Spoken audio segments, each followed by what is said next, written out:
رسول اللہ صلی اللہ علیہ وآلہ وسلم نے فرمایا، خواب کئی قسم کے ہوتے ہیں۔ بعض خواب اللہ کی طرف سے خوشخبری ہوتے ہیں اور بعض خواب دل کی باتیں ہوتے ہیں۔ حضرت علی فرماتے ہیں، دعاؤں میں اگر دل لگنے لگے تو جان لو کہ اللہ مقدر بدلنے کی ٹھانے ہوئے ہے۔ اچھے یا برے خواب آئے تو کیا کرے اور خواب کیوں آتے ہیں؟ اچھا خواب اللہ تعالیٰ کی طرف سے ہوتا ہے۔ جو اچھا خواب دیکھے تو اس پر اللہ تعالیٰ کی حمد و ثنا بیان کرے اور اپنے محبوب لوگوں کے سوا کسی اور کو نہ بتائے۔ برا خواب آئے تو 3 دفعہ اپنی بائیں طرف علامتی طور پر ہلکا سا تھوکے۔ شیطان اور اپنے اس خواب کی برائی سے 3 دفعہ اللہ سے پناہ مانگے۔ یہ خواب کسی کو نہ بتائے۔ تم خوش ہو یا تکلیف میں تو سب سے پہلے اپنی بات اللہ کو بتایا کرو۔ جس کی زبان پر کبھی یہ جملہ نہ آئے کہ میں نہیں جانتا، تو وہ ہر چوٹ کھانے کی جگہوں پر چوٹ کھا کر ہی رہتا ہے۔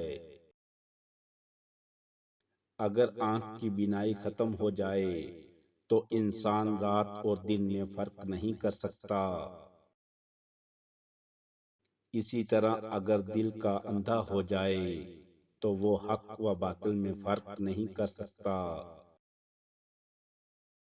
زندگی کا ایک اصول بنائیں، کچھ بھی بن جائیں مگر بے فیض انسان کبھی نہ بنے۔ درخت جب بے فیض ہو جائے تو چولہے میں جھونک دیا جاتا ہے۔ عبادت کے ذریعے اللہ سے لینا سیکھو اور اخلاق کے ذریعے مخلوق کو دینا سیکھو۔ خدا کے نزدیک کسی انسان کی جتنی زیادہ عزت ہوتی جاتی ہے، اس کا امتحان بھی اس قدر سخت ہوتا چلا جاتا ہے۔ یہ 6 خواب بڑی خوشخبری کی علامت ہوتے ہیں۔ تسلی کے لیے کسی بھی عالم سے پوچھ سکتے ہیں۔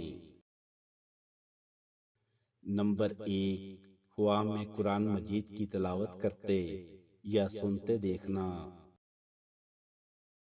نمبر 2، اپنے آپ کو خواب میں پانی پیتے یا نہاتے دیکھنا۔ نمبر 3، کعبہ کا مسجد الحرام دیکھنا۔ نمبر 4، نماز پڑھتے یا مسجد کی صفائی کرتے دیکھنا۔ نمبر 5، خود کو خواب میں سفید لباس پہنے دیکھنا۔